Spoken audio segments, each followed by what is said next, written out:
Welcome to the third in our three-part Virtual Excursions training program. My name's Jackie Randalls and I've coordinated this program for national delivery as part of my role managing Inspiring Australia in New South Wales. For those new to Inspiring Australia, it's the national strategy for public engagement with STEM. We work with hundreds of community partners to connect scientific researchers to big audiences. And today's training is all about doing just that in the virtual world. It will be produced and delivered by Fizzics Education, Sydney Science Education and Refraction Media.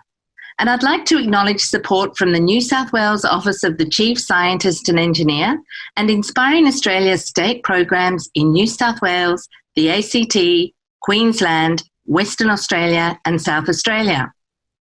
It's our hope that with the skills you'll learn in this course, you'll be well equipped to deliver exciting online programs for National Science Week in August and at other times of the year. Do connect with the IA program in your state. Your state manager is listed on the contact page of the National Science Week website, where we encourage you to log your events as they're organised. Enjoy the training and please let us know how useful it is by completing the evaluation survey that will be sent to you after each session. Many thanks, and I'll now hand over to Ben Newson from Fizzics Education. Yes, welcome again to another Inspiring Australia training series on virtual excursions, on virtual events, online STEM events that you can do in so many ways. Now, big session today, we are looking about how to partner for impact, how you might be able to collaborate with multiple institutions, multiple groups to make your online STEM sessions vibrant, awesome, engaging, and everything else that you want it to be. And that's what this chat is about. Now, certainly, I want to welcome everyone who's involved in here and a big heads up and acknowledgement for our traditional custodians right across Australia of our broad land.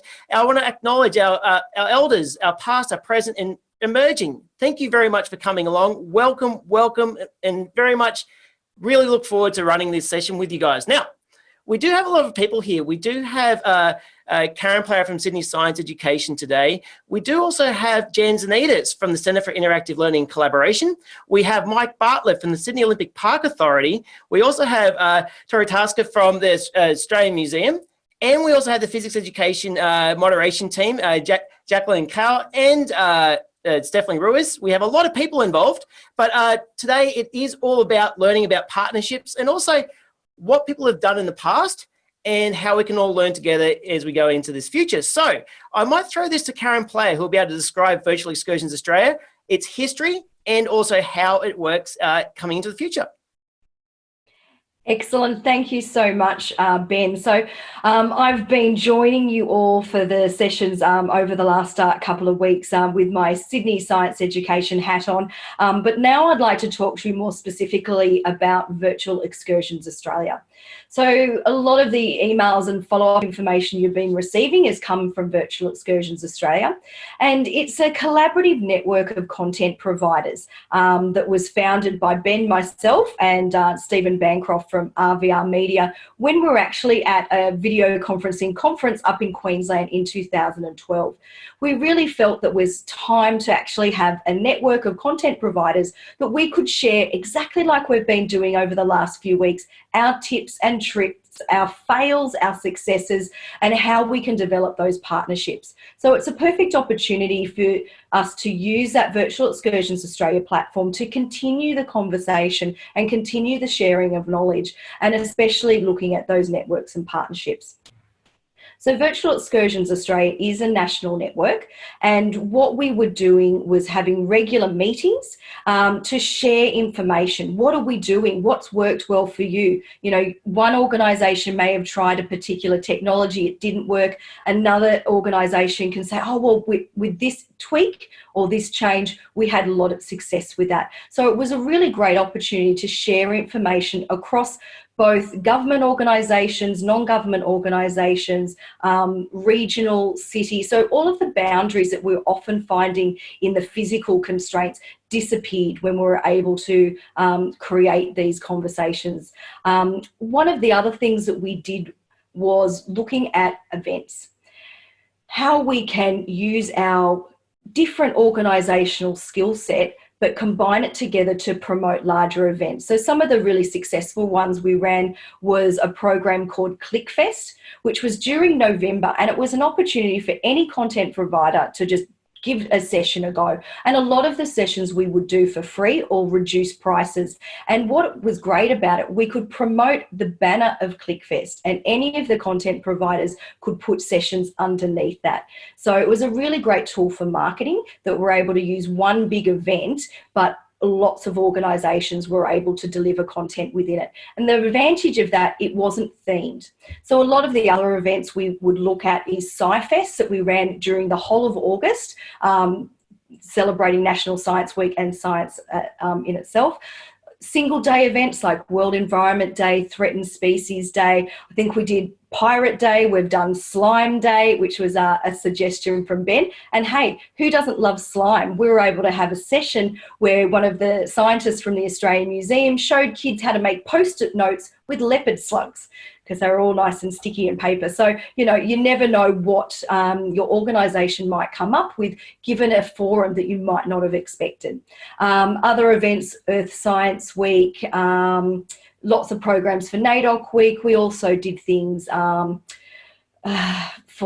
trying to think, linking to libraries. So the organisations that we had involved were all the way from zoos, museums, libraries, art galleries, community organisations, not-for-profits, as I mentioned, as well as non-government organisations and government organisations. So it was open to everyone. There was a real sense of inclusion and that everyone's voice was heard within those meetings. So it's one of the things that after this training finishes up, we're actually going to start a series of Virtual Excursions Australia meetings again. Everyone will be invited to participate in those. So at the end of the surveys we've been sending out, it actually has an option if you want to become part of the network. And that's a great opportunity just to, you know, sit back and listen to what other people are doing. You might have a great idea or might want to suggest a program or event. So we're really looking forward to being able to build that network back up again. I think we've been sending the link out as well for you to find the Virtual Excursions Australia page. You can have a look at past events.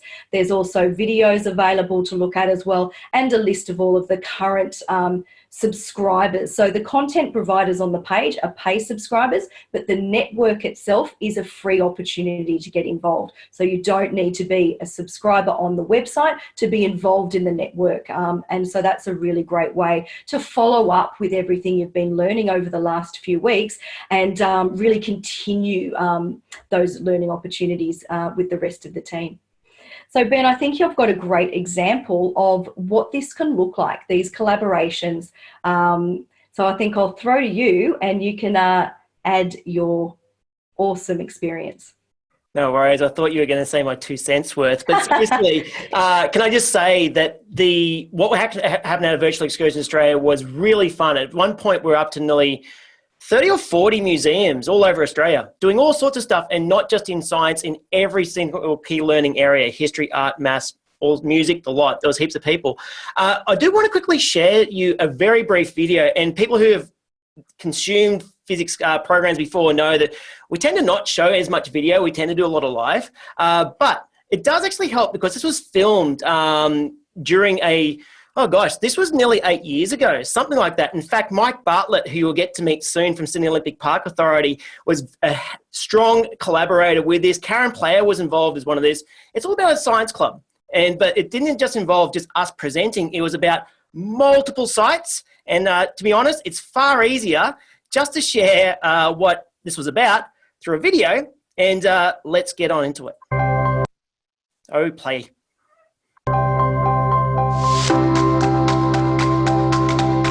Hi, I'm Ben from Fizzics Education. We're a science education company that goes across the globe by video conference, as well as visiting schools around Australia. Throughout Term 2, we are going out to several libraries with school-age students with the help of Sydney Olympic Park to run a video conferencing science club called Leadership It's Not Rocket Science. 1, 2, 3. Hi guys, and welcome to the first ever video conferencing science club held in Australia. Say hello guys, how are you doing?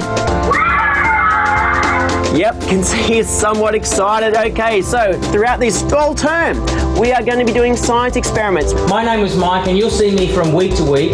While Ben is leading you through different experiments, we'll have a bit of a chat about how those experiments might teach us maybe one or two small things about life. It's not just Mike and myself and the library people. You'll also be meeting a bunch of career people in science. I work for the Murray-Darling Basin Authority. What we do is we look after the water resources in the Murray-Darling Basin. So this week we are going to be looking at what milk is made of and what detergent can do to that. Hi, I'm Ariana and I'm here from Hurstville Library, Museum and Gallery. I'm the Programs and Collections Officer, and today we're actually doing a physics program. And so what are we doing here? We're pouring the vinegar and the milk together, and we're going to mix it to see what happens. You should have seen it all clump up. So have you seen any difference in the ice cream? It's getting a bit thicker. Have you learnt anything over the 7 weeks? Every reaction has an opposite reaction. What have you guys learnt over the past 7 weeks? Learn a lot of different experiments and how things work. Every week we have the giants talking to us. Hi, I'm Joshua from Hurstville, and I wanted to ask you, what qualities does a good leader need? Yeah, it's a very good question. Thanks for that, Josh. These days, all footballers must do some sort of study. So how have you enjoyed this program so far? I think it's been really enjoyable. We've got to meet a lot of different kids, a lot of different age groups, and really excited to do all the experiments together. Science Club has given it a real higher level of learning, and the kids have had so much fun that they now know that science isn't a scary thing. Wants to be there every week, and she'll come and she's come out of her shell. She wants to learn more, to be here, and I think that confidence she'll take home with her. Why is the library doing the program? Well, technology is changing, and so this is our chance to get a whole variety of science and speakers to come to Mount Druitt, Auburn, Hurstville, all at the same time through video conferencing, and we've never done anything like this, so it was a great pilot program. Just now looked at the balloon race and I thought that looked like so much fun. I never had a chance to do anything like that when I was a kid. I've had a really fun time over the last 7 weeks, and I hope to do it next year. Goodbye.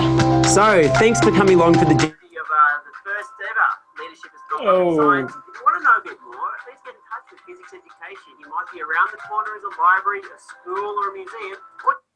There we go. So look, that was a bit of a program that I didn't want to have the promo bit at the end. It's a bit awkward. It was designed to describe what occurred during quite a busy time. I think it was in 2013, I believe, where it was really could not have occurred without knowing a lot of people in a network. And this is what we're trying to get about with the particular program that in Australia, Virtual Excursions Australia was designed as a network for you to meet people to create cool stuff.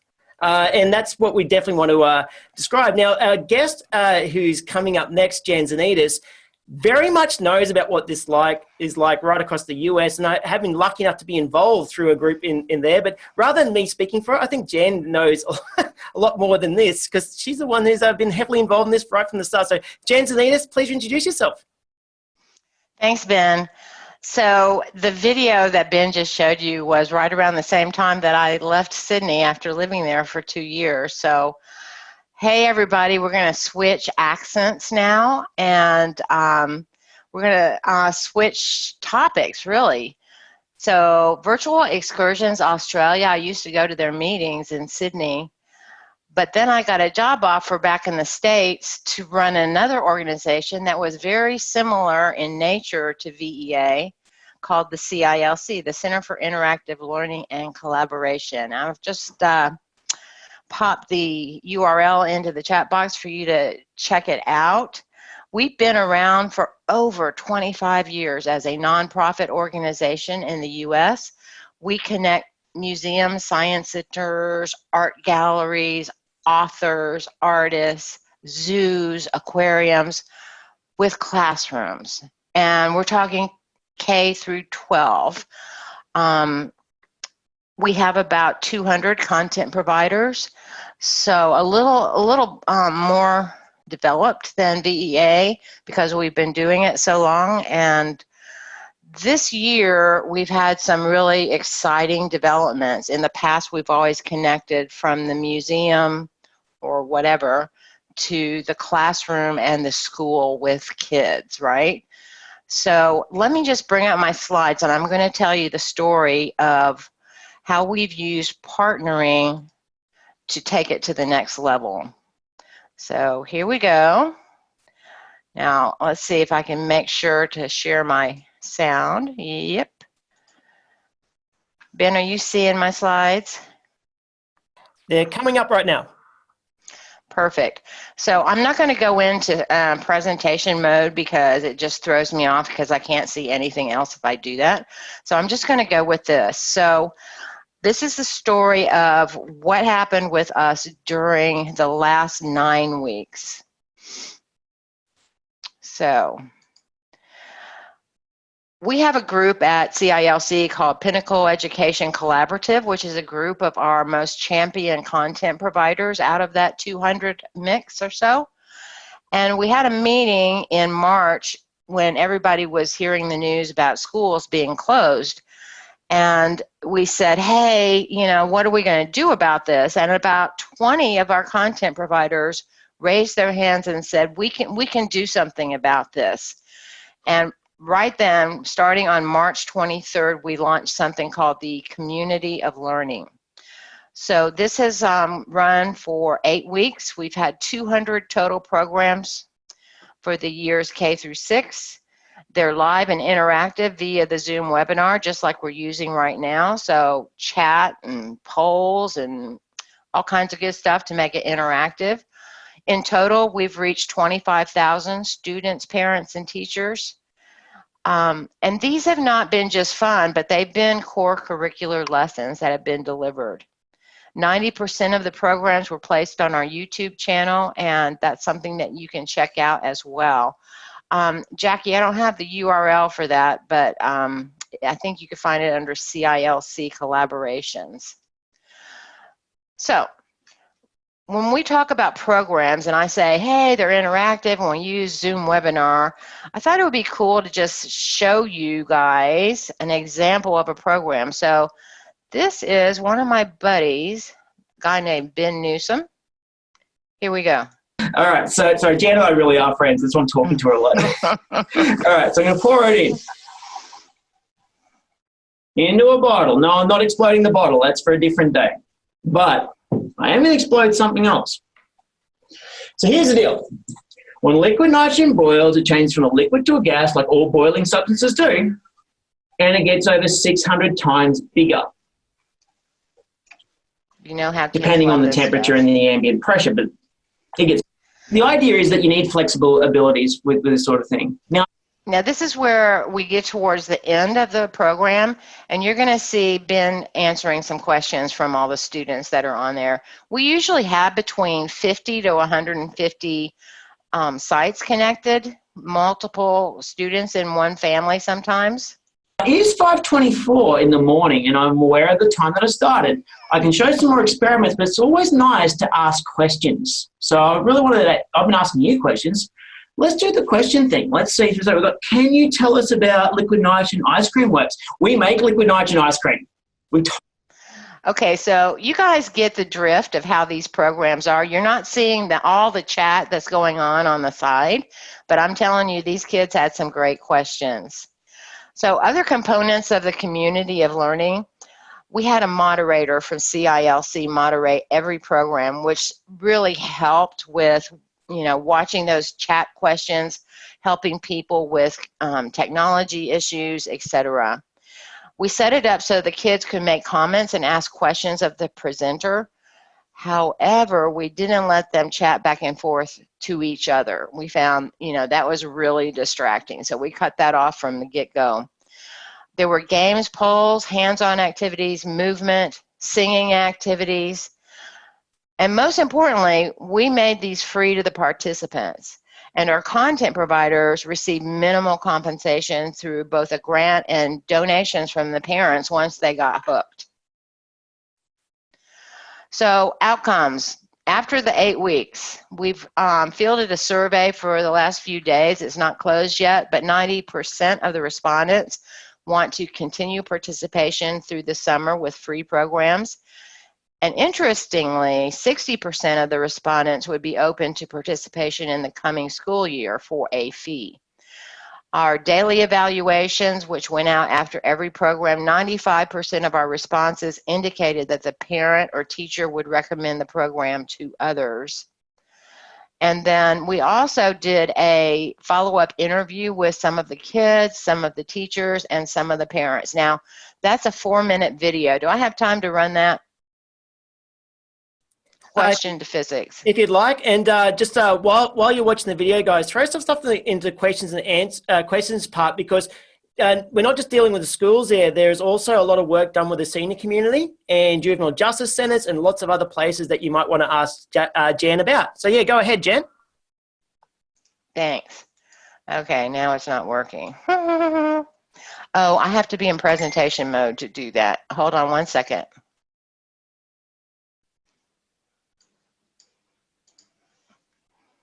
Now, whilst that's happening, one of the things that came out of how did this group of 20 people get involved? Because from the outset, it looks like CILC is almost like a yellow pages, so to speak. It's not really. They're honestly monthly meetings whereby the group meets on best practice, what works, what doesn't work, where problems can turn up, all that sort of thing. And where that initially kicked off was in 2015, I believe, in a simple room at a conference where we all decided that rather than us all try and struggle with the same problems, the same concerns that turn up all the time, why don't we share those things and accelerate us away? So how are you going there, Jen?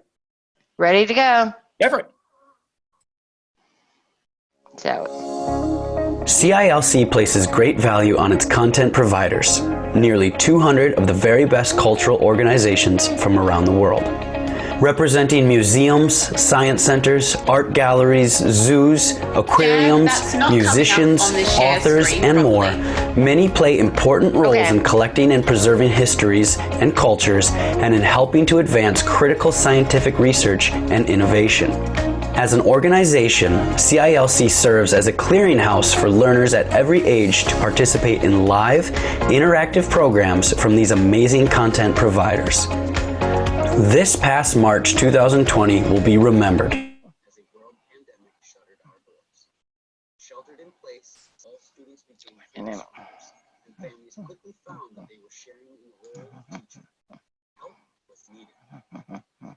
CILC content providers stepped up and for the past 8 weeks have been providing at no cost to families live interactive programs covering essential core curricular content. So one of the things that can come up is, remember we were talking in the webinars earlier, is the fun of trying to get the bits and pieces to go in. Now I can tell you now that there's people here wondering how do we get started with these programs and what happens when things go wrong. You know what? You get through it. You press play at the right organizations spot. From around the world. So can you hear it now? Go for it. Representing museums, science centers. CILC places great value on its content providers, nearly 200 of the very best cultural organizations from around the world. Representing museums, science centers, art galleries, zoos, aquariums, musicians, authors, and more, many play important roles in collecting and preserving histories and cultures and in helping to advance critical scientific research and innovation. As an organization, CILC serves as a clearinghouse for learners at every age to participate in live, interactive programs from these amazing content providers. This past March 2020 will be remembered as a world pandemic shuttered our doors. Sheltered in place, all students became homeschoolers, and families quickly found that they were sharing in the role of teacher. Help was needed. CILC content providers stepped up and for the past 8 weeks have been providing at no cost to families live, interactive programs covering essential core curricular content every day of the week. Dubbed the Community of Learning, our programs have been enjoyed by over 25,000 students and their families from all 50 United States and 14 countries from around the world.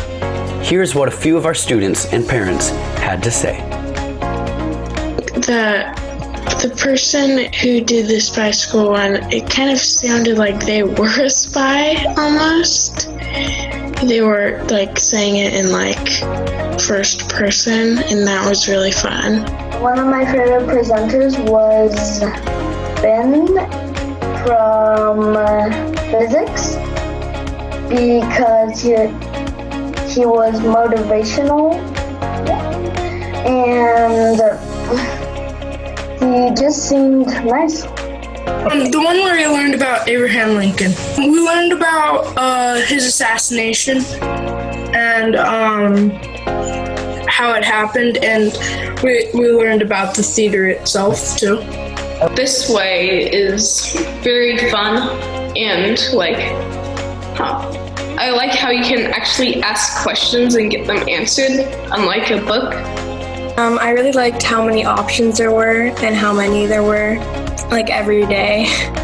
They were.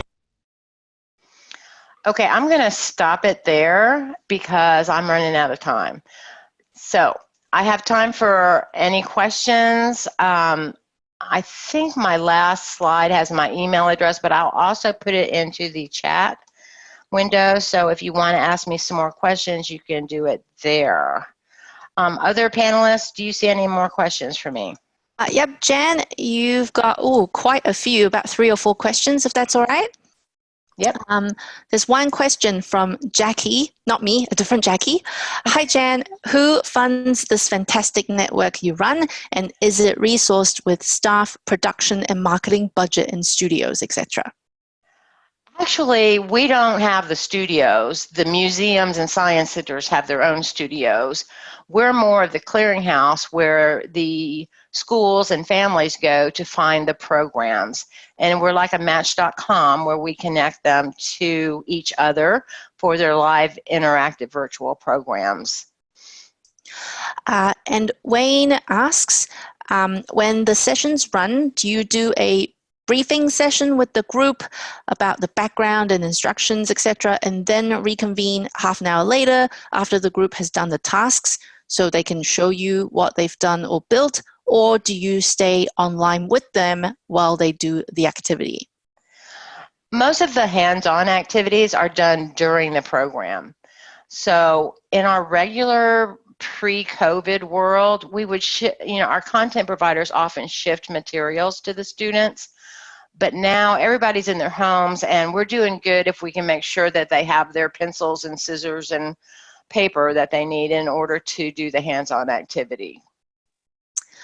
Lynn asks, do you run programs for high schoolers? Not at this time. Our audience with CILC has historically been mainly K through 6.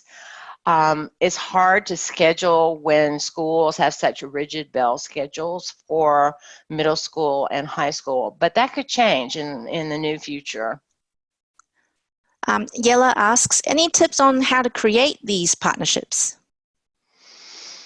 Well, you need to make friends with people like Ben and Karen and the VEA folks, all the other content providers in Australia that have been doing this for many years. Or find somebody at your organization that's a great presenter, that's a former actor, or anybody that knows how to be very engaging over a video medium, and get them on board. We'd love to have more content providers from Australia. Right now we've only got 2 or 3. So hey, let's build the Australian network for CILC. So the check's in the mail, by the way. Your idea. Right. Claire asks a question, and this follows on nicely, I think, from the previous question. What are the main challenges with setting up the partnerships?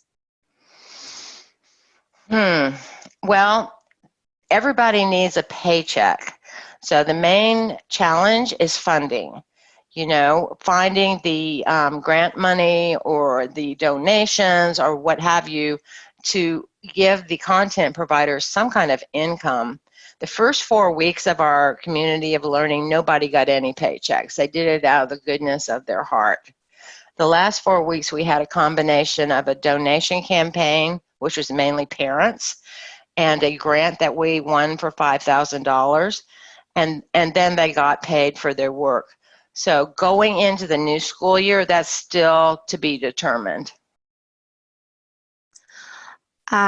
Sarah asks a question. Hi, Jan. Ben mentioned you also work with older audiences. Do you have any tips for engaging with audiences online in residential care or retirement villages that are different to working with kids? Oh, you just hit my hot button. So about a year ago, I worked with a couple of colleagues and did a research study on how this impacts lifelong learners. And that was published by the Journal of Museum Education almost a year ago. But we've had retirement communities as audiences for the last, 10 years, and it just creeps up a little bit every year. But now in the times of being so isolated, this is critical for the mental health and the emotional health of elders to be able to connect with the outside world and engage with learning for the first time in months. So yeah, definitely contact me about that. I can give you a lot more resources. Here's another question from Jackie. If libraries wanted to get up some science clubs, that sort of thing, what kinds of budgets would they need? Wow, I think you should ask Ben that question. Ben, what do you think? Oh, okay. So it all depends on what your outcomes want to be and who you're playing with, who you're working with. So some sites are highly funded, so no trouble on that. Other sides have to honestly live week to week on the grants and the money that they get. So just ask people just straight, what do you need to be able to participate in this program? And then on the consumer side, should they be free, should they be paid, or vice versa? That's highly dependent on, again, your audience. Are they highly engaged with your groups, or will they, or do you need to actually give them, even turn up for $1 so that because they've got skin in the game and therefore will turn up more? I mean, it goes on both sides. So I'm being vague, but it's quite deliberate because it's a stretchy thing. Actually, while we're there, Jen, one of the things is that making connections to retirement centres and juvenile justice centres and things, I mean, that doesn't come overnight. I mean, I'm going to ask, did they approach you, or did you approach them to start creating these connections? So the retirement centers has mainly been word of mouth. So for example, we have one key community down in North Carolina, and then over the next couple of years of them doing this and it being very successful, we now have a dozen communities in North Carolina. So it's mainly word of mouth. However, we've presented at national conferences that address this audience, like the Leading Age Conference. So this niche is growing very slowly, but I think it's a really important niche. In fact, that's one of the 4 core values of CILC is the lifelong learners. We have just got one more question from Ken. Have any of the content providers sold or advertised products or services off the platform to supplement their funding from what's involved, for example, book resources, digital courses? Yes, short answer. So our content providers are in situations with their organizations where they go after any income revenue that they can find, just like me, just like our nonprofit. In the nonprofit world in the US, it's a very for-profit kind of situation where you're looking for revenue streams. So CILC is often not the only organization that they put their programs on. We have 2 or 3 other competitors that do the same thing. Of course, not as well. But anyway, everything needs to be funded. So yeah, they do. Well, thank you so much, Jan. I am going to spotlight Ben now so we can introduce our next speaker. But thank you so much for taking time. We know it's really, really late where you are, so I hope you have a good rest this evening. Thanks, Jackie. Bye, everybody. No, seriously, thank you, Jan. And guys, Jan Zanez has lots of experience spanning a long time, and also has been heavily connected with the International Society for Technology and Education, the US Distance Learning Association, and lots of other places. She has got a bucket load of experience, especially and also just connections that you might want to know about. And I'm just going to throw another thing too. Something that comes up is the careers thing as a thing. So you may actually want to look up places like NEPRIS or in Australia. Australian tall poppies. My brain's not working too well.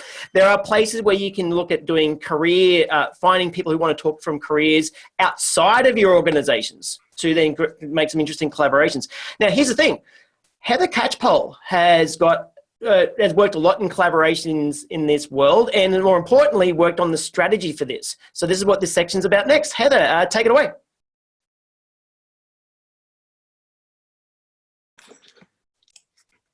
Hi everyone, great to see you. Actually, Ben, to tell you the truth, I wasn't expecting to hop into this right now. I'm just wondering if we can pop into your next section and I can have a few minutes to gather my thoughts on that. That we can do, no problem at all. So that's all right. We can go through this. So we do have that section coming up. So what we will do though is we do have Mike Bartlett and Tori Tasker here to talk. So I'm going to go eeny, meeny, miny, mo, and I'm going to go, Tori, tell us about what you're dealing with, because I know that with the Australian Museum, you've got some, well, obviously you've got National Science Week coming up, and the Australian Museum has collaborations within Sydney, and you've got quite a project that you now have to bring online. What's going on?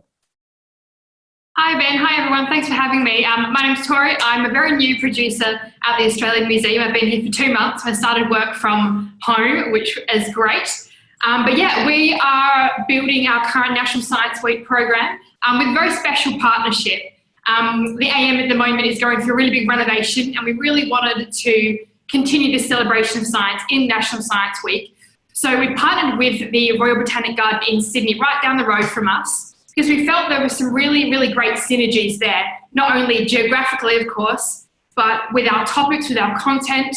As a natural history museum, it's a really great fit to work with the Royal Botanic Garden to have this incredible, beautiful site, incredible research facilities, and also some great community programs and education programs as well, which allows us to cover a whole range of topics and really provide some groundbreaking research and some fun content as well.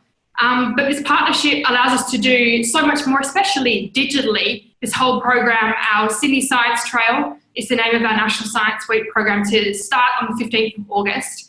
And going digital means we can expand our audiences. It's not just about getting people on site. It can be a statewide, it can be a nationwide event, which is really exciting for us. Definitely some new challenges trying to take everything digital, but I think that gives us some really great opportunities to expand what we're doing. And also, it's been great to have that support. I think during this time where everyone's had to reshuffle what we're doing, to be working alongside someone who's going through what you're going through has been really helpful as well. I think we need to support each other as much as we can at the moment. So to be going through that with another organisation that's similar to us in a lot of ways, but different as well, has been really helpful.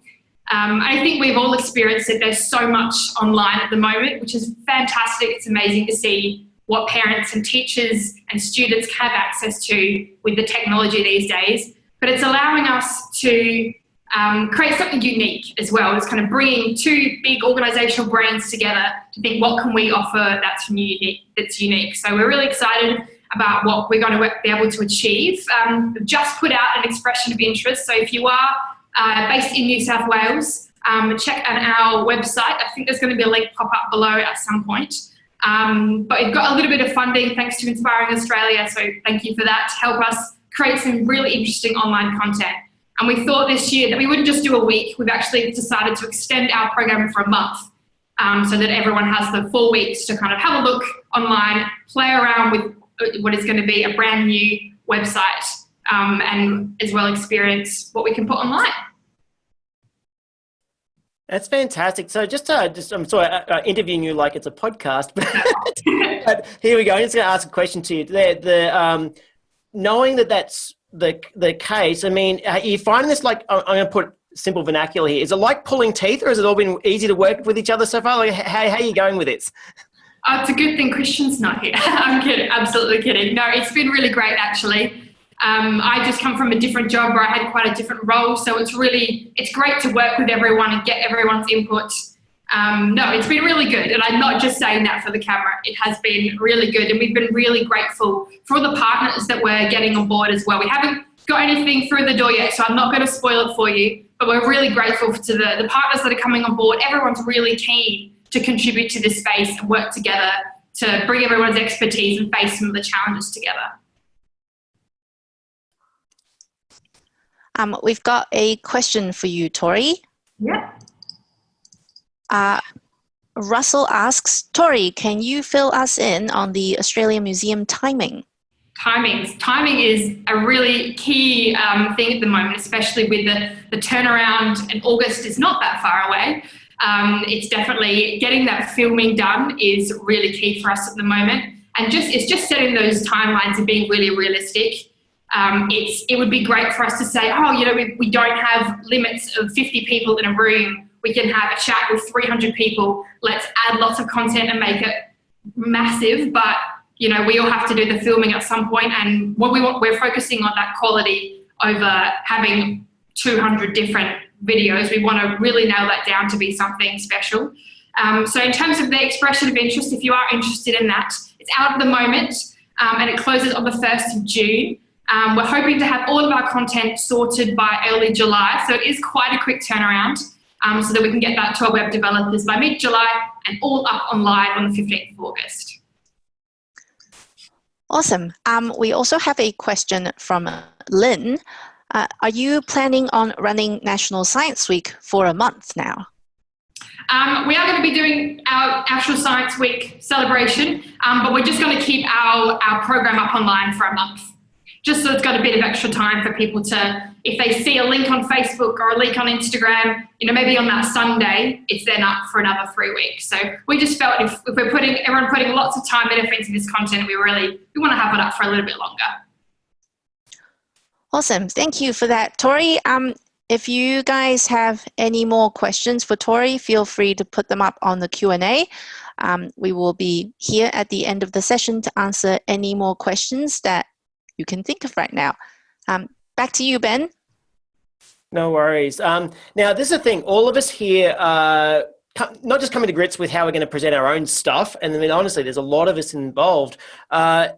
Aligning with each other really brings power, not just to grants, but honestly to the public, to the customer themselves. I mean, I know I'm saying customer, they are, whether they pay or they don't, they're the ones consuming your content. So having that vibrancy does make a difference. And think a little bit about how you can go beyond traditional science, technology, engineering, maths, think into the art world, into the cultural world. And I really wanted to have a chat with Mike about this, because Mike Bartlett from Sydney Olympic Park Authority, whilst highly experienced in video conferencing, does do large festivals at Sydney Olympic Park. And as such, he's got, you know, pivoting that whole world is quite interesting. So he'd have a bit to say. Mike, take it away. Oh, sorry, mate, you're muted. Go again. We good? Yes. Hello, everyone. Yeah, thanks, Ben. And I just want to acknowledge from the outset, without making it the Ben show, that partnering in this space is all about capacity building. It's all about reciprocal kind of, we'll help you, you'll help us. And so, Ben, that video reminded me how you were there from the outset. When we first got our equipment, you know, and tested the waters in this space, we were very nervous as an agency. So thank you. Karen also, and I know our friends from DART, the Department of Education, are in the background too, and they've been very helpful. But let me give you a couple of inspiring examples of the sort of thing that Ben was talking about. I remember, and you can search this up on YouTube, a thing called Croc Curriculum, where from the Royal Ag Society stables, we had a connection between an alligator farmer in Louisiana, a crocodile farmer in the Northern Territory. We had Fast Eddie cooking crocodile for a bunch of teachers locally doing a professional development exercise, which was a bit rough because we also had a live crocodile there with Australian wildlife. That's the kind of stuff you can do with video conferencing, really, really real, exciting, in-your-face kind of novel connections. We've had connections through our Youth Eco Summit, so outdoor sustainability festivals for young people, where we've brought in Vanuatu Indigenous groups doing sand drawing, and us sharing culture with them also. We've had a virtual sports fest where we've had connections around the Asian Football Cup between schools here and schools in Korea, talking not just sport but culture as well. We've had Wally Masur out on the tennis courts sharing tips live. We've had Paralympians telling schools their stories of resilience, and we've had things just recently, like in November last year, we had a connection between our Indigenous youth through the Marama initiative, connecting to the Olympic Museum in Lausanne, having a look at Kathy Freeman's shoes there and talking about Indigenous athletes and just amazing stuff. So that inspires me, but it involves a lot of moving parts, and it involves people putting their trust in us as an agency, you know, putting their brand against our brand. And there's a couple of things I just wanted to draw our attention to, just a quick cheat sheet, I guess, that I compiled from those experiences that I'd like to share with you. One of the key points for me is that before you embark on this, and we need to do this for our own self-confidence as well, we just got to test the connections to make sure that the technology, and acknowledge what Emma wrote in the chat there, we'll always have problems. We'll always be able to overcome them somehow, but do as much testing as you can to make your partners that you're involving in your connections feel comfortable. Secondly, I'd say that it's our job as I guess the anchor, the key provider, to cover off on things like policy, media permissions, child protection issues, and so on, so that those who are partnering with us have the confidence that we have done our job in making a safe environment, and just checking those boxes that we need to do what we do. I would say make sure when you're partnering with people that you do your best to share their channels, share your channels with them, and I'm talking about marketing channels. So you've both got a mutual responsibility to find that audience and to connect that audience. Sometimes it might be a group like ours brokering those connections with schools, but when you're talking about a wider public audience, you really both need to get your social channels working. You need to have your marketing groups really talking in sync with one another and doing a kind of a shared campaign. And Jackie will be able to share more with you around the National Science Week campaigns and just how effective they can be when people are working together. I would say that that those of us who are in communication roles exploit that to its fullest end. So someone like Ben, for instance, who is a communicator for a living, his job and many of our roles will be to facilitate, to MC those connections. So as providers connect with you, they're bringing in really rich content. Our job is to make it a comfortable experience, is to work on the flow and to structure it in such a way as they can get their messages through your channel. Everybody wins. I would also say that that you need to be mindful of the fact that we are carrying someone else's brand. So promote and protect someone's brand. Understand that people are putting their trust. They've often had to say to their senior executive, hey, yes, we can use this. We can be involved with this organisation. We can share our content, but also make sure that they get a shout out during that process so that their brand gets a bit of promo. I would suggest perhaps that you need to attend to things like metrics. So don't lose sight of a return on investment for those who are partnering with you. How many hits did you get on that? How many participants were in that? Often we concentrate so much on the substance we forget on how to report on it, and that oils the wheel, those outcomes. So collect those and report on those. And lastly, I would say, particularly, and I saw Jeff there from CSIRO, an Indigenous STEM project.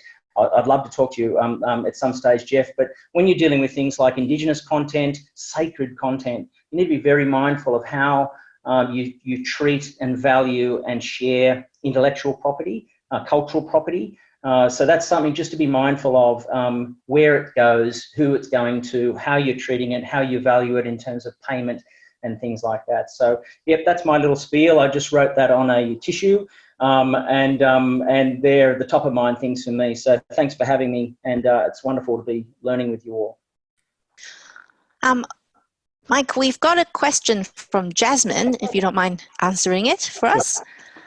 Jasmine asks, have you faced issues working with students or communities who struggle to access reliable internet and devices to watch you on? If so, how have you overcome these challenges? Yeah, that's a really good point. It is a reality, I guess, of interactive video conferencing in its fullest form. So someone mentioned in the chat there H323, like the fully fledged systems. They can be a bit heavy on data and they can be a bit inaccessible for some groups. We have at times resorted to less interaction, if you like, a little bit like we're doing today, where it's more like a live stream. So we'd utilize something like YouTube live streaming, and then use the chat function for a connection. Things like Skype are very much lighter on the data, and so we've used a whole bunch of different platforms: Google Hangouts, Skype, Zoom, and then the full systems that we talked about before. The thing with video, we've talked about video, but let me tell you that the most important thing is audio. So you could, if you can't see me, as long as you can hear me, we're communicating. So I would say that at the end of the day, get creative, make sure that your audio is there. I know it sounds like, you know, it's just a phone call then, but in reality, you're still connected to that person. They're still hearing from you, and you can paint a word picture. So always have a backstop as far as your audio is concerned. How will we connect with this group if it all falls apart? Claire also has a question.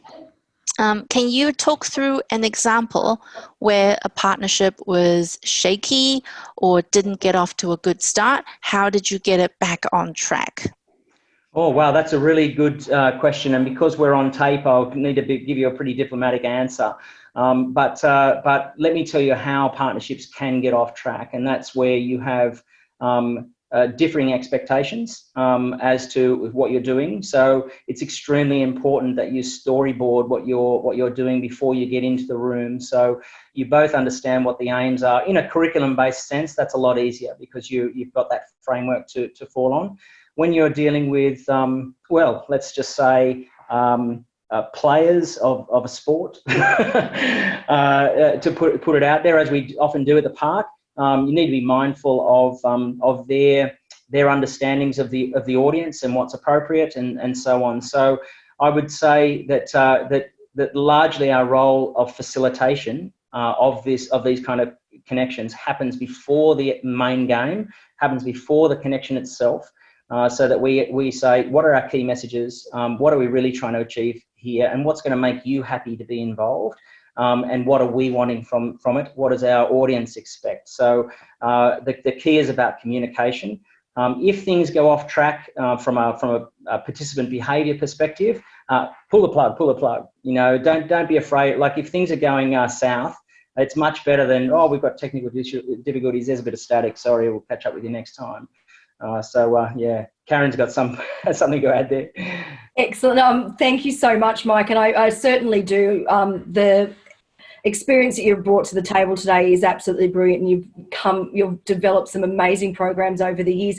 And I think when you're working with partnerships, just setting up that expectation of what you're all going to provide to the partnership and to the network, and what your outcomes are going to be. You know, we can't emphasize that enough. That is certainly really, really important. So great for sharing. And sometimes partnerships don't always go, and you have, in any relationship, you'll have some people that might, you know, take a little bit more. But it's a matter of then, you know, just building the relationships with the people that you continue to work with. And you will find that over time, there will be certain people that are your go-to partnership people. And that's because you know that you work well together, and that you all have a consistent idea of what your outcome will be.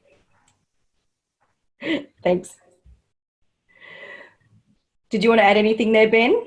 Oh no, sorry. I thought I thought you actually summated that really well. To be honest, Do what? You do all the talking, Darren. No, it's it. It is the case. Look, honestly, look, hats off. And Tori, I know that with the Australian Museum, what you're pulling together is it's not like it's your first rodeo. You guys have been doing this for a long time. It's just this online environment is going to be interesting. But then again, you've got a lot of people who want to play together. And so, Tori, anything more you want to say about that? Yeah, and I think just on working with partners, I think it's that long-term goal as well, what you want to achieve and what you can help learn from each other as you're looking to the future. And for this year, we're hoping that the digital side is just the start of a really great partnership.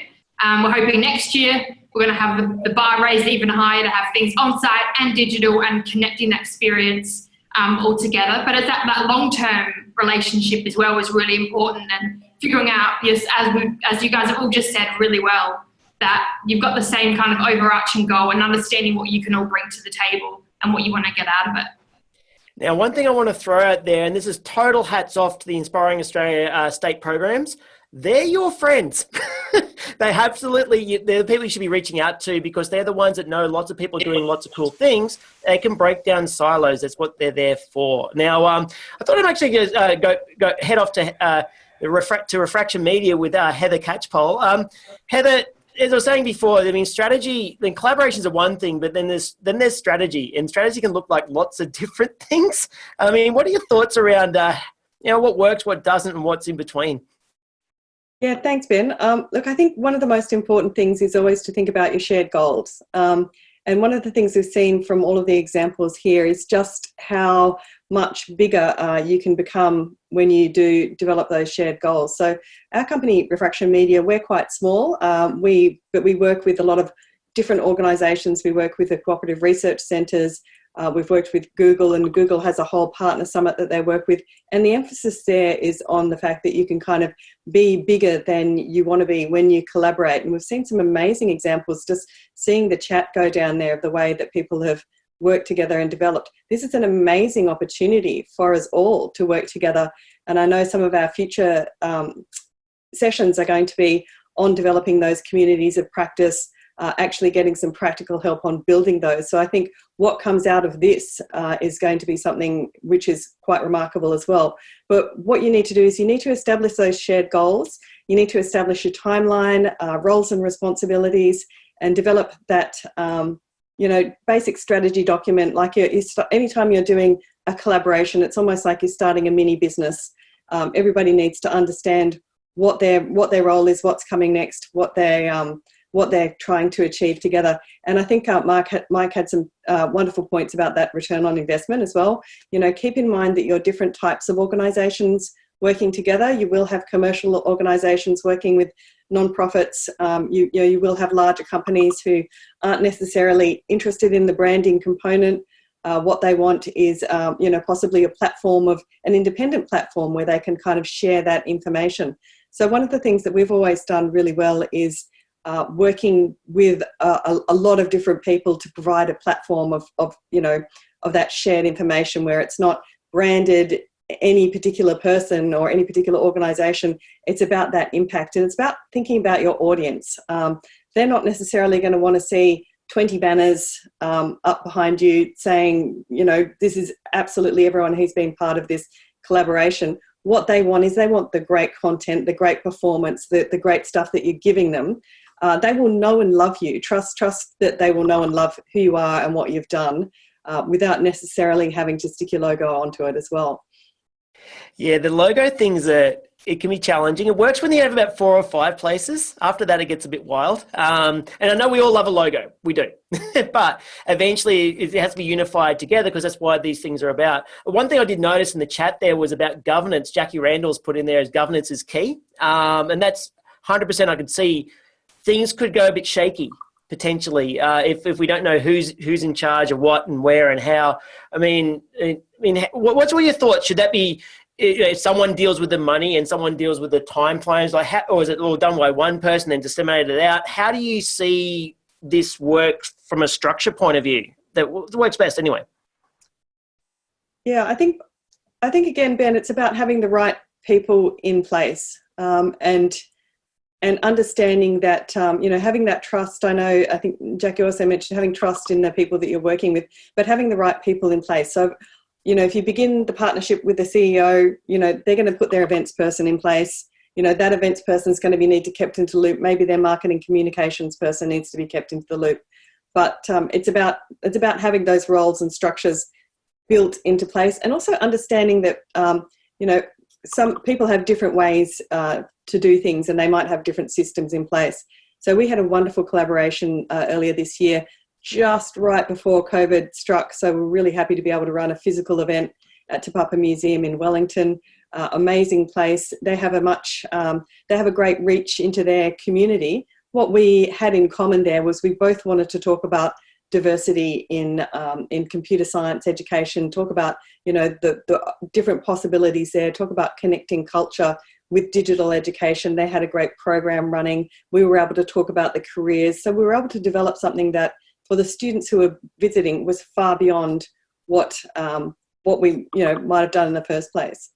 One thing you just mentioned there was the passing to the events person who passes to the marketing person, Now, I'm very keenly aware of all the people in the room, and not all of us are from large organizations. Some of us are from much smaller, and as a whole, small organizations can be agile just by the nature of there's less decision makers. I mean, have you been in projects before where you need a thing signed off next week, but the person's on leave or whatever? I mean, how do you handle multiple organizations of different sizes in different timelines, all trying to get together on one goal? Yeah, that's so true. And, for smaller organizations like ours, Ben, we're used to being everybody, right? And I think that startups have a tendency to just go and jump in and be everybody because they're like, right, that's how you get things done. But sometimes you do have to, go through that administration and bureaucracy that's involved with setting up particularly big, impactful events like that. And I think, just don't be afraid to push back. If you are a smaller organization, just say, great, I'm so glad you want to partner with me. Next Tuesday, please get your events team to throw me your run sheet, and I'll just check everything's okay. So just, just be aware of the kind of different documentation that you might need, but also don't be afraid to throw back to the people who have salaries and capacity to make that happen. Absolutely. Now, just wondering, Jackie, are there any questions? I can see a few red dots turning up in the questions. Are there anyone there for Heather at all? Yes, there is. Morgan asked, do you have any suggestions for upholding partnerships made during this time once this is all over? Are there any do's and don'ts when trying to create a new partnership? Yeah, look, for those of you who've worked overseas, Australia is very different in the way that we undertake partnerships. We undertake partnerships in a bit of a matey kind of way, I think, not necessarily with formal structures in place and with a sense of, she'll be right, we'll develop this, we're going to work together, it's going to be great. I actually was on the phone to someone from Boston who was looking at, how she starts up the part, and she's like, I want contracts, I want engagement. So I think, one, be aware that we do things in a different way. It's such a small community here in Australia. We almost everybody knows everybody else. So we're kind of confident in working together. What I find works best is to, right at the beginning of the project, just what I call the reverse brief all of the participants. Have something in writing which is like, so excited to work with you all. Here is our deliverables and here is our timeline. And then there's a sense of your piece of string has been cut to a certain length. So that you want to achieve something in the time period that might be this crisis time, it might be beyond that. But also set those segmented goals. So you don't have to, in the first 3 months, have the 2-year plan. You might work together for 3 months. You might want to then kind of reevaluate how you're working together and set the 18-month plan from that. So have that working framework, but be flexible within it. But do, particularly around sort of schedules and those kind of project management tools, do set those up really, really early. Everybody will then know what's required of them and when. You can all have a wonderful outcome. You can spend your return on investment celebrating rather than saying, hey, I was promised this and I didn't get that. One thing I want to do, and actually, Heather, I definitely want you to watch this chat here, because we've got a whole bunch of people in this group watching the webinar, and we only just did a couple of webinars talking about interactivity and engagement. So here's what we're going to do. In the chat, I want you to challenge you, get fingers at the ready, to just type in what sort of collaborations are you looking for? What are you planning? What are you going to do? What are your organizations got in the pipeline that we might see in August or potentially later? What do you got in mind? Because I'd love to actually sort of pick these out a little bit. We can have a bit of a chat about these as we come up. And yeah, just go ahead. I know there's going to be a bit of silence while people actually type what it is they're going to do, because again, it's on the fly without any warning. I guess that, yeah, Heather. Just going to jump in on that, Ben, and I love this idea, you know, what you're planning, but also maybe, you know, what you can bring as well, what you think that you could contribute to a partnership. As I say, I love to see citizen science and science festivals. There's going to be some really amazing outcomes from this. They're going to be bigger and better if we do get these partnerships going. And as I say, we will have a whole session on this coming up, so keep checking the Virtual Excursions Australia website, where we're going to actually get to the nitty-gritty of working together. But if you don't have any plans, maybe just also think about, well, you know, I haven't got anything planned, but this is what I could bring. You know, this is my, you know, what we have. We have scientists, we have, you know, interviewees, we have, you know, a great resource here, and you know, maybe someone else is looking for that. Absolutely. Now, Karen, you've got a lot of experience in this too. What are your thoughts around this? I think it's great throwing it out into the chat, because as Heather mentioned, we've got these follow-up sessions coming up that we really wanted to be extensions of the learning and the discovery that we've had in the last few weeks. And for us, we're really looking at the idea that we can start creating those networks, and the networks that can, partnerships can come out of, but you guys can start the conversation. And we wanted to make it more meaningful by, instead of just having everyone, that we can actually try to cluster people together in sort of areas, whether it is, you know, actually a whole group of people, doesn't matter the topic, but I want to do live streams, or actually I really want to do it in more topic based, and actually I just really want to focus on how we do citizen science programs online, depending on what the platform is. So this information is going to be really useful for us when we look at how we're going to make registration work for these follow-up sessions. So yeah, put all your ideas out there, and it's going to be our very difficult job trying to collate these into meaningful groups. But it's going to be a really exciting opportunity for us all to, you know, continue the conversation. The great thing about training opportunities like this is to learn the information and to get started. But there's nothing worse than it just ending. So it's really great that we've got these, you know, these extension programs happening to really keep these partnerships developing. So that's going to be really exciting. And we're seeing everything come through the chats now.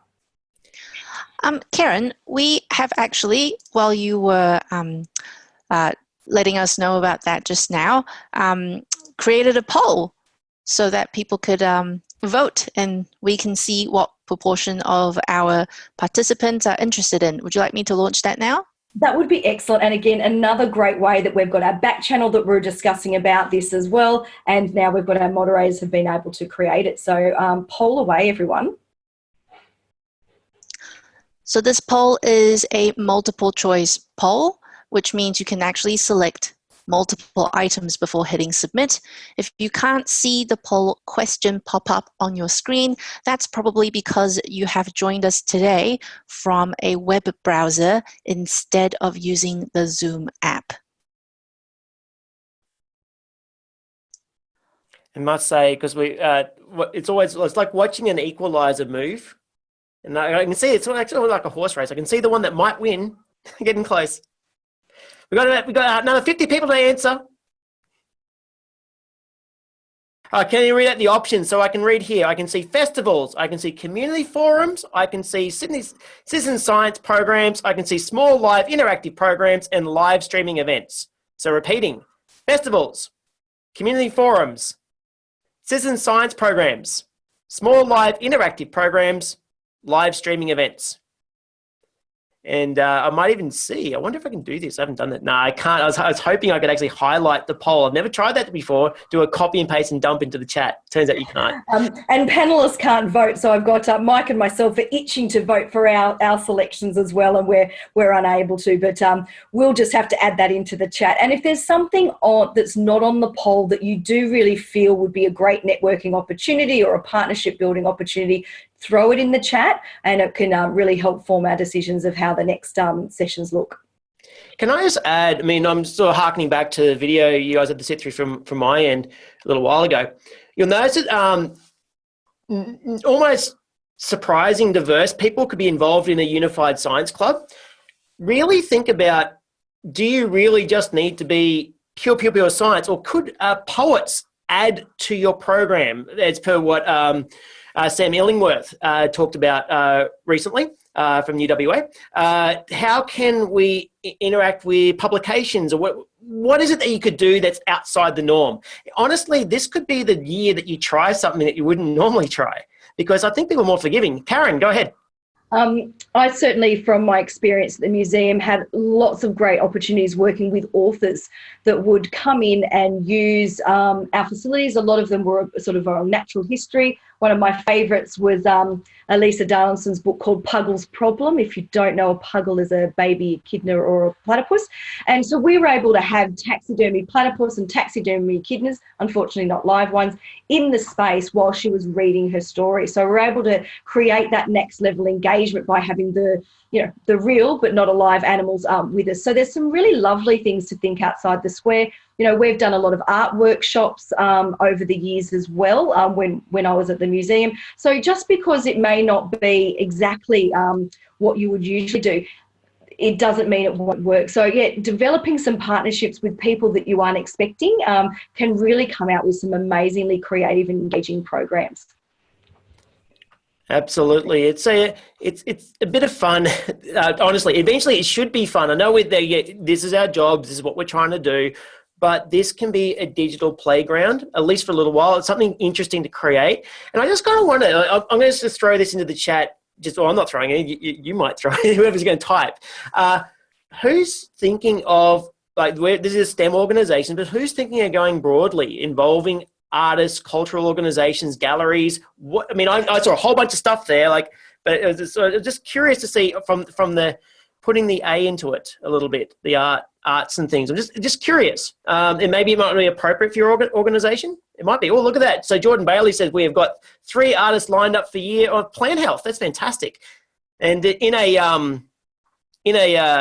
Zoom meeting as opposed to a webinar, would actually throw it in and go, right, tell us about it. That's awesome. Jackie, you got questions there? Claire has an excellent suggestion. Would it be possible to throw out to the crowd to nominate a partnership they experienced that was awesome, either within the partnership or as a participant or audience member? That's a great idea. Absolutely. And the hubs are a really good starting point, because remember, Inspiring Australia has set up hubs all over the place in regional towns as well as the capital cities. You could be reaching out to those. And if you don't know those hubs, again, this is a shout out again to the IA state managers. Inspiring Australia 100% is your go-to place for all these places, for sure. I can see a lot in there. Is there anything more that you'd like to add, Heather, with this world? We've looked at all this chat down the side here. Is there anything else that you'd like to add around, working with the university sector and bringing that into small organisations? How does that all sort of fit, considering they're so diverse? Yeah, thanks, Ben. Look, I tell you what, this is an amazingly distracting networking chat at the moment. There's some terrific things going on here. I'm LinkedIn connecting and everyone. This is it's the best kind of being able to bring this to life really virtually and see what happens. So we work a lot in the university sector. We work with the Australian Association of Deans of Science to bring together all of university science to have one voice. Now, if anyone comes from a university, it can be, universities, like many of our other wonderful organisations, can become very siloed, even within their own university. So bringing everyone together across that to have that same voice is hugely challenging. and it involves a lot of consultation, and it involves really getting everyone to understand just exactly what it is that they want to say. Now that sounds simple, and this is going to be part of your planning for your events as well. You know, what do I want to say? And you think you do know what you want to say, and I want everyone to love, the experience of what I'm doing. But to spend some time really thinking about what your audience takeaway is just so valuable. You will have it. I spent 20 years or so in science journalism, and I used to call it the 7-word lead. You will have your 7-word lead at your fingertips. When anybody says, what are you doing? Why are you doing it? Who are you doing it with? You'll have that instantly. You'll say, I'm doing this because this, and this, and it is important with that. People will understand better why they should be working with you on that. So that time to develop what your message is absolutely critical. And it's not going to come from your organization. It's not going to come from your brand. It might sort of come from, the values that you have. It's really going to come from your audience. So the other thing that I always harp on about is you have to understand your audience. You have to understand, why are they coming into your experience? What do they want to get? What is the message that they're going to hear? I would write these, terrific long stories about supernovas and stars and things. And then, that kind of water cooler conversation, I would tell my husband's a shipwright and has absolutely no interest in science. None of my family does. And he would just be like, yeah, I don't get it. So you need to really spend the time coming down so many levels. We all know you have amazing subject matter experts, that they need to understand that too. How can we really bring what we're doing to that level? And it takes a lot of work to do that, but it's just so rewarding. And once you have it, I tell you what, you will literally be using it every day. That's awesome. Now, Mike, if you're still there, Mike, you work in a very large organisation. I mean, it's the heart of Sydney in a lot of ways. It's a massive site. It's got its own postcode, as Sydney Olympic Park does. So, what are your thoughts? You have to work with the very large organisations right through to the smaller groups. Now, Heather and I talk from a experience from being a small group dealing with large sites. What about the other way? How does it work for you? Yeah, well, so you're talking about how we would connect nationally, Ben, or sorry, just... Yeah, just the connecting nationally with multiple groups of different sizes, considering how large your organisation is. And it's not like you've got one project, you've got bucket loads, heaps of them. So I just sort of wonder how is it sort of working with multiple user groups? What are your experiences with just dealing with different needs of different organisations, different ways? It's probably a very broad question, I must admit, and probably put you on the spot a little bit. Look, there's two examples I could give you. One would be, the fact is we're a state government agency that has a place responsibility that is around that postcode 2127, really. And yet, if we were to be insular and only deal with that world, then no one would want to partner with us, because it's a much greater world in which we live. So we do partnering with the likes of, I saw Heather McDonald in the background there, reach out to Heather around some connections, Heather from Education Partnerships with the AOC. AOC is a national group, of course, and yet we're Olympic Park. So we've got this really obvious connection, and yet we've got a state or even a local focus, whereas someone like Heather has a national a focus with athletes all around the country. So I guess going back to our original points, understanding what expectations of reach there may be, and also in a technical sense, it's understanding what sort of systems are used by the groups that we're, like for instance, the Queensland education system are using different platforms than we might want to be using here. Also, in Heather's case, you've got athletes that are dealing with primary schools, athletes in New South Wales that are dealing with secondary schools, and so the way that they roll out their programs can be very diverse. So I think what I would say to that is that we need to give a little bit in terms of our aims. We need to broaden our aims slightly to meet people in the middle, so that we're not going, well, look, it's just how you can benefit me. It's how can I benefit you also? And I think there's a lot to be gained by shared branding. Like we've done a lot with the Australian Museum over time. Australian Museum, what an awesome brand. Sydney Olympic Park's got an iconic brand as well.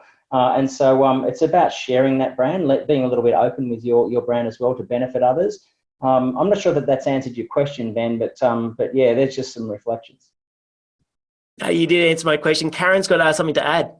Yeah, Mike, thank you for that from that big organisation perspective. And from the Australian Museum, you know, I was in that aspect as well, and it was nice to be able to sort of encourage small people and help sort of support that. And I'm completely the other side of the fence now as a small organisation, and I just wanted to sort of mirror some of Mike's comments just in terms of different platforms that different states are using. You know, from my perspective and Virtual Excursions Australia, we kind of want to break down those borders, and that's really exciting, but we do need to remember that different states and have different governance, different technology, and those things do need to be considered. So I think that combination between small organisation and big organisation, those partnerships are absolutely brilliant, and especially when they can help break down some of the state national boundaries as well. So it can be a really wonderful combination to help support the big and the small. So the flexibility that some of the small organisations have that are a little bit more agile in some ways, and some large organisations. So there's some really great balances that can be made by looking across national, state, small, large audiences. So yeah, thank you for adding that, Mike. I'll just a follow up there, Karen. If you take some of the things that we do in National Science Week, those larger organisations that tend to create the festivals or within that, or the larger events, that's actually creating a landscape in which NGOs, startups, some really rich content can have an open door to play, and without us being able to, set up the infrastructure, whether in our case it might be Canvas, it might be marquees, but in this context it's digital infrastructure. It's being able to create those pathways.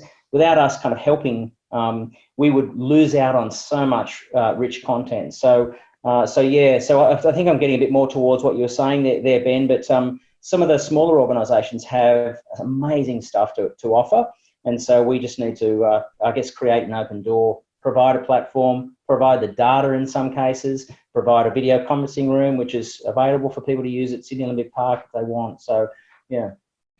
Thanks, Mike. I think that's brilliant, and just so true that it is that support that you get across organisations that can be so useful. I think Jackie's got some questions. Yep, we've got 2 questions. The first one from Leanne. How do organisations manage the challenges or drivers of partnering with other institutions or organisations with different business models? So, for example, government, not-for-profits, or commercial? Excellent. I think we've touched on that a little bit as well, that there are certainly, you need to go into those partnerships and understanding, and even Heather mentioned it in terms of international, relationships are different to sometimes the sort of looser arrangements. So really setting up those expectations are really the great place to start about what the purpose of the relationship and the partnership are. And who else would like to jump in on that one? Is that You can see Ben smiling, ready to go. I was just smiling because there's no one answer. I keep on saying that. I feel like it's my throwaway line. When in doubt, say that. No, seriously. Every organisation is going to have different goals. Perhaps the profit actually sees it as a distribution opportunity, and they totally have to do it for free. Or alternatively, the profit might genuinely need cash to keep their things going. Now, of course, there's grant structures. Those things are all over the place. They change as to what you can or can't go for.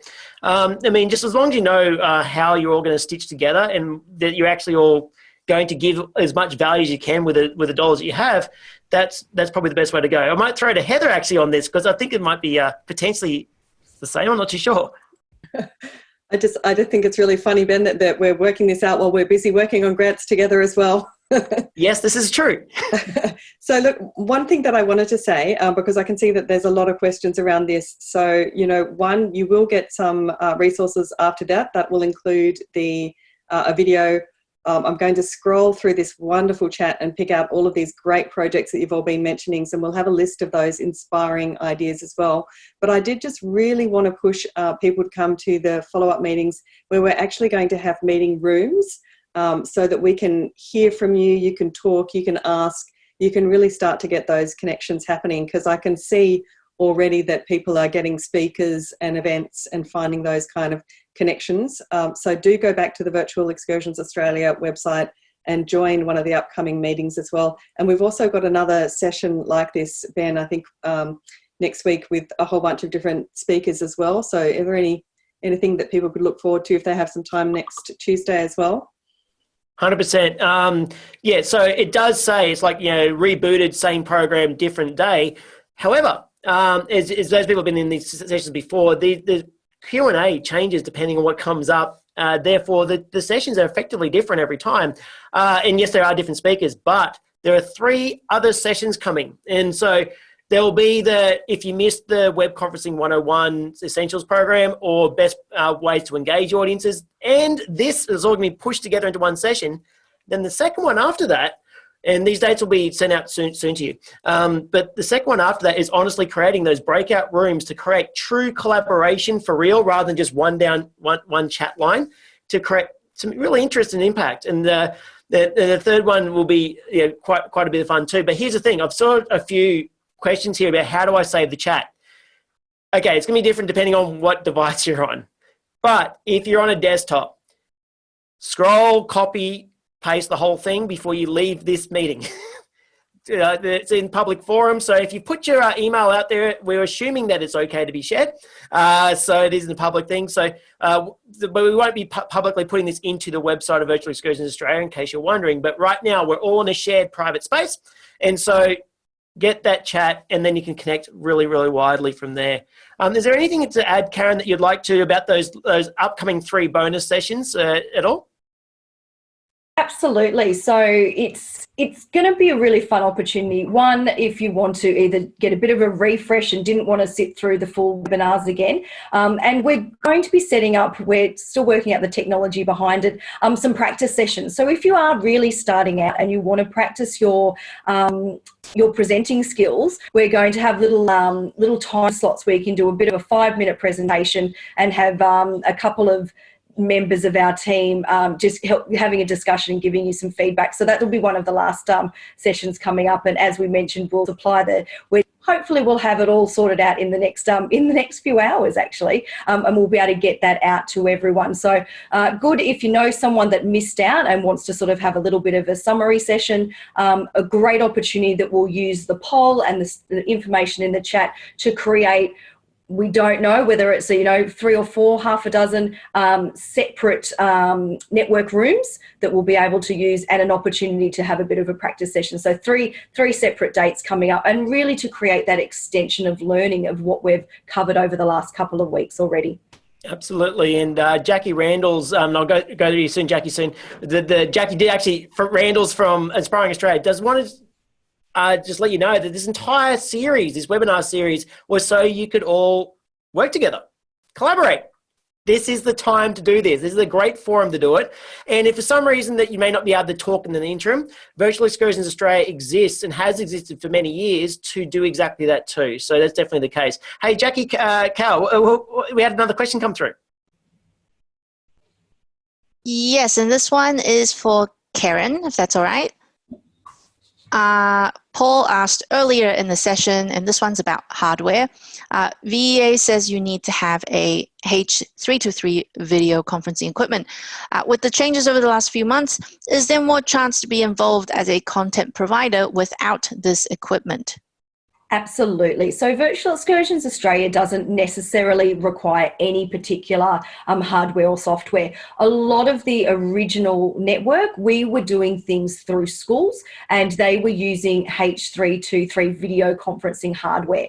So a lot of the information we had at the time was about how you are able to do that. We started then transitioning over to looking at the web-based platforms, which of course is what we're all using now. So really really, it's the platforms are not the key. It's looking at the content and trying to create those events and those partnerships as we move forward, and sharing our, that community of practice, sharing our information to make sure that everyone, if anyone in the network has knowledge, we can pass that on to other people. So don't worry if you don't have H323 equipment. That is not necessary to be involved in Virtual Excursions Australia and be part of the network group.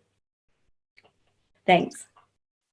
Absolutely. Thank you very much, Karen. I think there was a question that came in a little bit late for Tori. If Tori is still there to answer a question from Hello. Natalie. Hi, Tori. Natalie asked, does your website come down after your program has finished, or is it continue to be viewable? Do you have an archiving process for your program? That's a really good question, and something we're still working through at the moment. Sorry, it's a bit of a cop-out answer. I think in its entirety, it'll be up for the month, but we also don't want to just take down all of that wonderful content that everyone's put so much time into. So we're currently figuring that out, but as its entirety, it'll just be for the month. But we don't just want to hide away all of that amazing content that's up there. So keep your fingers crossed, and we'll see how we go with that one. But it's a great idea to involve some sort of an archiving process so we can see what's been up there and gives us something to look back on next year. So yeah, thank you for that. It's a great idea. Thank you so much, Tori. I'm going to pass the torch back to Ben and Karen now for our wrap-up. Sure, no worries. Now, by the way, collaboration does extend quite wildly. Now, someone who I've collaborated for many years with actually is even helping now. She can't help herself. Holly Kershaw from University of Sydney. Yes, Control+A will sort out your copy and chat a copy of the chat. I can tell you now, her IT skills are off the chart compared to mine.